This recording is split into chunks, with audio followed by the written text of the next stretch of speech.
And welcome to Today on this Tuesday morning. I'm Meredith Vieira. And I'm Matt Lauer. We hate to have to wake you up with what is a tragic story in South Carolina. A furniture store in Charleston caught fire. It quickly turned into a massive blaze. Then the roof collapsed on the firefighters who were trying to put the fire out inside. We don't know whether all 9 victims are firefighters or if anyone else was in that building at the time. But this morning, investigators are trying to figure out just what happened. We're going to go live to the scene of that fire in a couple of minutes. Terrible story. And then from fire to floods, we're going to talk to 2 men who were caught in those raging waters in North Texas. They survived by clinging to a tree for hours. Also ahead, new details on the search for that missing woman in Ohio who is 9 months pregnant. Last night, authorities searched the home of the man who fathered her 2-year-old son and her unborn baby. Also, we're going to have part 2 of our exclusive interview with the princes, William and Harry. This morning, the heirs to the throne talk about what seems to be an elusive concept in their lives, normalcy, something their mom desperately wanted for them. They'll also talk about how life in the spotlight impacts their friendships and their love lives.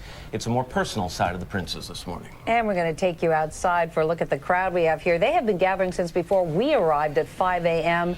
Not for us, for Bon Jovi, who is here performing in concert. I think they're performing 4 songs for us today, which is very exciting. I pulled in at 4:45. I have not seen that big a crowd at that time of the morning, and maybe ever, here on the show. Well, so it'll be worth it. And there's John Bon Jovi right there, getting ready. A lot to get to, but unfortunately, we have to start on this tragic note. South Carolina, at least 9 people are dead in a huge fire there. NBC's Ron Mott is on the scene. Ron, good morning to you.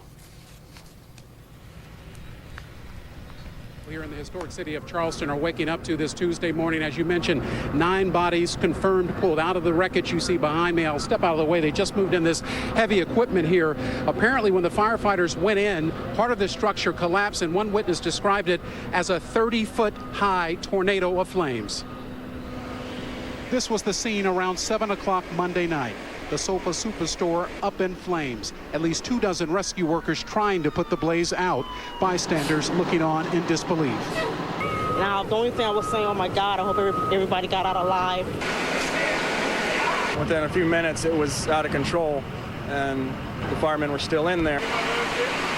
Outside, strong flames, heavy smoke, and a collapsed roof, which made getting to the firefighters inside even more difficult. For Charleston's mayor, Joe Riley, an overwhelming day and night that neither he nor this town will ever forget. It's the greatest fire tragedy, I think, certainly in modern times, and not only in my time as mayor, but in memory. All of our hearts go out to the families of our firefighters who were lost. All right, now they did tell us this morning that, again, 9 bodies pulled out of the wreckage you see behind me, and the folks in this community, Matt, obviously are quite devastated.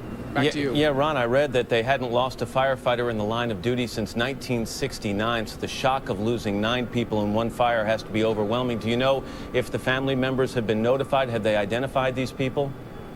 We know that the mayor has said that they have they have notified the families. And one thing that we should also point out, one of the lieutenants with Charleston Fire says that the building did not have a sprinkler system, so perhaps compounding this tragedy this Tuesday morning, Matt. All right, Ron Mott in Charleston, South Carolina for us this morning. Ron, thank you very much. It's now 4 minutes after the hour. Here's Meredith. Matt.